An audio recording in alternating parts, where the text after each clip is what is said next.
Hello guys, Radhe Radhe. आज के इस वीडियो पे हम लोग पढ़ने वाले हैं मैम प्रोकार्योटिक सेल और यूकार्योटिक सेल किसे कहते हैं। बहुत लोगों को नहीं पता है कि प्रोकार्योटिक सेल क्या होते हैं एंड यूकार्योटिक सेल क्या होते हैं। तो बेसिकली हम लोग बात करेंगे इसमें, जस्ट इंट्रोडक्टिव पार्ट में ही हम लोग बात करेंगे उसमें मेजर डिफरेंसेस क्या होते हैं। अगले लेक्चर में मैं पूरा वीडियो प्रोकार्योटिक सेल पे बनाऊँगी। तो लेट्स स्टार्ट। देखो, जो प्रोकार्योटिक सेल होते हैं ना, वो जो रहता है वो बहुत ज़्यादा स्मॉल रहता है, जिनके साइजेस जो रहते हैं वो 3 इंटू, यहाँ पे माइनस होगा, 3 से लेकर के 5 इंटू 10 का पावर -6, इतने ज़्यादा स्मॉल रहते हैं। They are much much much smaller cells. Nuclear membrane absent has DNA only called nucleoid. इसका ये मतलब है कि जो न्यूक्लियस होता है ना, ये न्यूक्लियस होता है, उसमें जो रहते हैं कि मेम्ब्रेन प्रेजेंट होते हैं। ठीक है, ये मेम्ब्रेन जो रहता है वो प्रोकार्योटिक सेल में प्रेजेंट नहीं होता है, और जिसके कारण क्या होता है कि न्यूक्लियस में अगर मेम्ब्रेन ही प्रेजेंट नहीं है तो वो जो DNA जो रहता है वो स्कैटर फॉर्म में रहता है, और अगर वो स्कैटर्ड फॉर्म में रहता है तो उस स्ट्रक्चर को हम लोग क्या कहते हैं, न्यूक्लियोइड। नेक्स्ट इज DNA जो रहता है वो नेकेड रहता है without histone protein.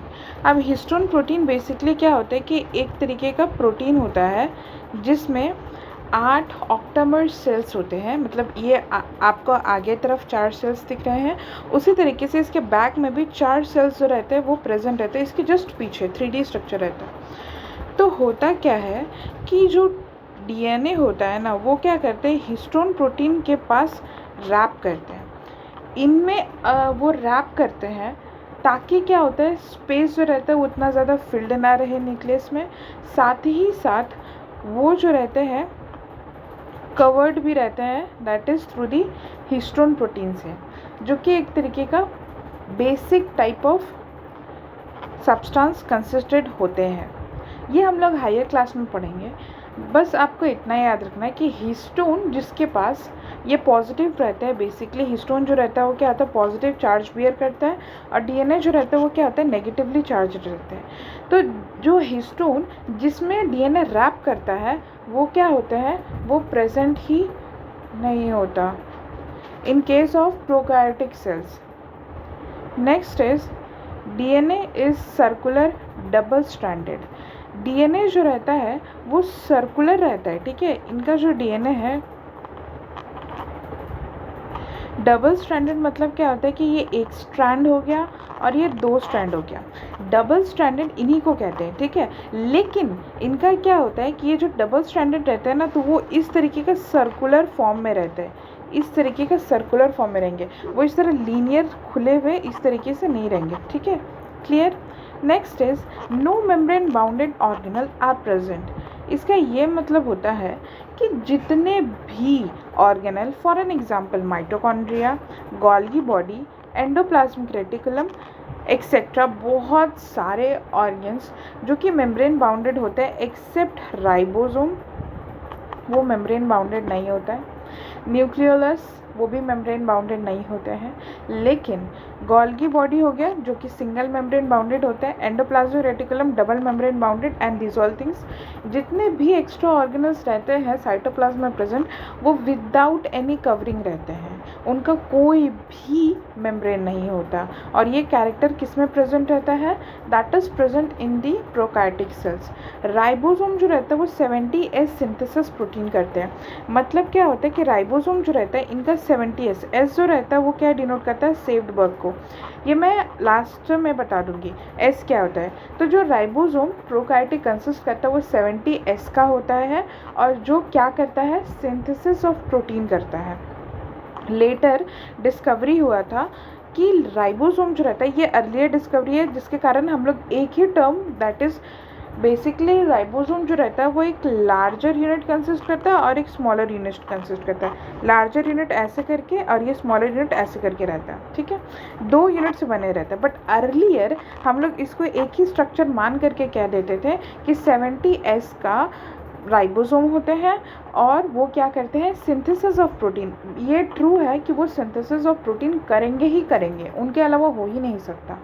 But later on जब माइक्रोस्कोप डेवलप हो गए तो राइबोसोम जो रहता है पता चला कि 2 यूनिट का होता है। 2 यूनिट का होता है, एक जो ऊपर में रहता है जो हमेशा ढकेगा वो क्या होता है, लार्जर यूनिट, और जो नीचे रहता है, जो ऊपर वाले के नीचे रहता है, उसको स्मॉलर यूनिट कहते हैं। ठीक है, तो ये जो लार्जर यूनिट होता है ये 50s का रहता है और ये स्मॉलर यूनिट जो रहता है वो क्या रहता है, 30s का रहता है। ये आपको याद करना बहुत ज़्यादा इंपॉर्टेंट है, ये नीट में पूछा जा चुका क्वेश्चन है।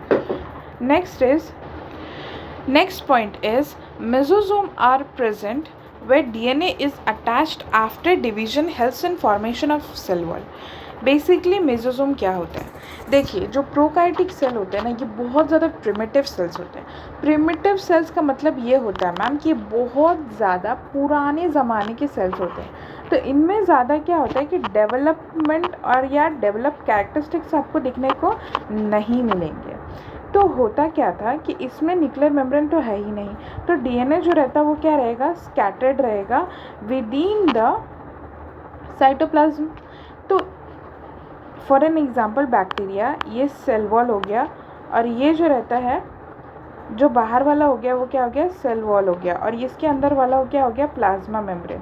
प्लाज्मा मेम्ब्रेन का एक ऐसा पार्ट जो कि इस तरीके से स्ट्रक्चर में फोल्डेड हो जाए, ठीक है, इस तरीके के एक डिफरेंट टाइप ऑफ स्ट्रक्चर बना दे, ऐसे करके ऐसे, ठीक है, अंदर की तरफ जहाँ पे डीएनए जो रहता है वो क्या रहता है, प्रेजेंट रहते हैं, उस पार्ट को, उस स्ट्रक्चर को हम लोग मेसोसोम बोलते हैं, जो कि आपको बेसिकली बैक्टीरिया में प्रेजेंट मिलेगा। Mesosomes are present where DNA is attached. तो ये जो मेसोसोम जो रहता है ये वही स्ट्रक्चर रहता है जहाँ पे क्या होता है कि डीएनए जो रहते हैं वो क्या होते हैं, अटैच्ड रहते हैं, क्योंकि वो तो एक स्कैटर्ड फॉर्म में। और ये मैंने डॉट में क्यों दिखाया, मैं तो सर्कुलर भी दिखा सकती थी, क्योंकि we can not see the DNA by our naked eye. वो जो रहता है कि अगर आपको डीएनए देखना है तो आपको बहुत हाईली मैग्नीफाइड माइक्रोस्कोप चाहिए। Next is DNA attached after division. तो आफ्टर डिवीजन भी क्या होता है कि जो डीएनए अटैच्ड करते हैं वो क्या करेगा, ये मेसोसोम जो रहता है जब डीएनए अटैच्ड करता है इसके साथ आफ्टर डिवीजन, तो ये सेल वॉल का फॉर्मेशन में हेल्प करता है। ये क्या होता है, सेल वॉल का फॉर्मेशन में हेल्प करता है। ठीक है, next is eukaryotic cell. Eukaryotic cell जो रहता है ये एक डेवलप्ड टाइप ऑफ सेल होता है। Major difference between the prokaryotic and eukaryotic cell यही होता है कि प्रोकार्योटिक सेल जो रहता है वो न्यूक्लियर मेम्ब्रेन कंसिस्ट नहीं करता है। राइबोसोम 70s के रहते हैं और उसके जो राइबोसोम के जो 50s है, 30s है और 70s है, ये सब चीज़ें आपको याद रखनी होगी।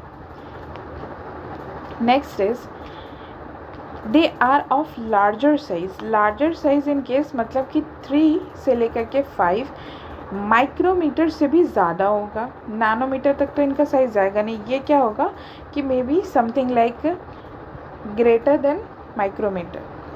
न्यूक्लियर मेम्ब्रेन जो रहता है वो क्या होता है, प्रेजेंट होते हैं। अब यही जो है, यही पॉइंट जो है ये बेसिक डिफरेंस लाता है किसमें, प्रोकार्योटिक और यूकैरियोटिक में। इनमें क्या होता है, जो न्यूक्लियस होता है ना वो डबली बाउंडेड न्यूक्लियर मेम्ब्रेन से ढके हुए रहते हैं, इसलिए जो डीएनए होता है वो ज़्यादा प्रोटेक्टेड होते हैं। ठीक है, डीएनए हैज़ हिस्टोन प्रोटीन। अब जो हिस्टोन प्रोटीन था इसमें क्या कर रहे थे, डीएनए रैप करते थे। अब ये जो रैपर है जिसमें डीएनए रैप कर रहे हैं वो तो प्रेजेंट हो गया, तो इसमें ज़्यादा डेवलप्ड फीचर्स आपको देखने को मिल रहे होंगे। Next is DNA is linear and double stranded. तो हम लोगों ने पढ़ा कि जो प्रोकार्योटिक सेल था उसमें जो डीएनए था वो क्या था, डबल स्ट्रैंडेड तो था लेकिन वो सर्कुलर फॉर्म में था। लेकिन यूकैरियोटिक में क्या होता है, लीनियर डीएनए होता है और वो भी डबल स्ट्रैंडेड होता है। DNA अगर लिखा हुआ रहता है तो उसमें ये DS जो रहता है वो ये बताता है दैट इज़ डबल स्ट्रैंडेड, मतलब एक स्ट्रैंड और 2 स्ट्रैंड। ठीक है, मेम्ब्रेन बाउंडेड ऑर्गेनेल, जितने भी मेम्ब्रेन होंगे कोई भी ऐसा एक्सेप्ट राइबोसोम जिसमें कभी भी मेम्ब्रेन होता ही नहीं है, उसकी बात नहीं लेकर के जितने भी ऑर्गेनल जो मेम्ब्रेन बाउंडेड होंगे वो सारे के सारे क्या होंगे, प्रेजेंट होंगे। राइबोसोम जो रहता है वो क्या होता है, 80S का रहता था, लेटर ऑन उसको क्या चीज़ में, that is larger is 60 and smaller is 40 कह दिया गया। लेकिन अर्लियर उसको क्या कहा जाता था, दैट इज़ ओनली 80S जो रहता है वो क्या करता है, सिंथेसिस ऑफ प्रोटीन करता है। Later on 60S and 40S जो रहते हैं वो सिंथेसिस ऑफ प्रोटीन करता है। इसमें क्या होता है कि इनका मेसोसोम जो रहता है वो क्या रहता है, एब्सेंट रहते हैं। इनमें मेसोसोम प्रेजेंट ही नहीं होता है। इनमें सीधे साधा अगर प्लांट सेल है तो उसमें क्या रहेगा, दैट इज सेल वॉल रहता है। और अगर एनिमल सेल सिर्फ है तो उसमें प्लाज्मा मेम्ब्रेन डायरेक्ट प्रेजेंट रहेगा, उसमें मेसोसोम जैसा स्ट्रक्चर ही प्रेजेंट नहीं रहेगा। और वहाँ पे तो अगर इन प्रोकैरियोटिक सेल अगर हम लोग देखते हैं तो वो तो प्लाज्मा मेम्ब्रेन ही ना है जो अंदर की तरफ जा रहा था, जिसके पास डीएनए प्रेजेंट था। तो उस तरीके के स्ट्रक्चर ये कंसिस्ट ही नहीं करेंगे क्योंकि इसमें डीएनए स्कैटर्ड फॉर्म में प्रेजेंट ही नहीं होते, वो डबल बाउंडेड न्यूक्लियर मेम्ब्रेन से इनक्लोज्ड होते हैं। नेक्स्ट इज एस जो रहता है, अब मैं बताती हूँ, जो मैं बोल रही हूँ 60S हो गया, तो ये जो एस है ये क्या होता है, ये एक साइंटिस्ट के नाम के पीछे रखा गया है जिसका नाम सेफ्डबर्ग है। बेसिकली वो क्या करते थे कि he did segmentation of ribosome rate after centrifugation. जो भी राइबोसोम था उनके सेडिमेंटेशन के बेसिस पे जब उनको सेंट्रीफ्यूगेट करते थे, जब पूरी तरीके से घुमाते थे, उनको तोड़ देते थे, तब जो भी राइबोसोम बचा हुआ रहता था उनके सेगमेंटेशन के बेसिस पे उनको 60S 40S 70S ऐसे करके टर्म दिया गया था कि किसका सेगमेंटेशन रेट कैसा है। अब ये है कि जो 50S है और 30S है या फिर 60S है और 40S है, ये डिफ़र कैसे करते हैं, they differ in rate of sedimentary. इनका जो डिफरेंस होता है ना वो सिर्फ रेट ऑफ सेडिमेंटेशन के कारण और साइजेस के कारण। ऑब्वियसली पता है कि 50 वाला थोड़ा 60 वाले से छोटा ही होगा, ठीक है। एंड डेंसिटी, जो 50 वाला होगा उसका कम डेंसिटी होगा और जो 60 वाला होगा it will be much more denser. rather the similarity present is they are similar in design। उनका स्ट्रक्चर 50S अगर ऐसा है तो 60S भी ऐसा ही होगा और फंक्शन भी एक ही करेंगे, that is synthesis of protein। So this is all for the eukaryotic and prokaryotic cell. Study hard. Thank you.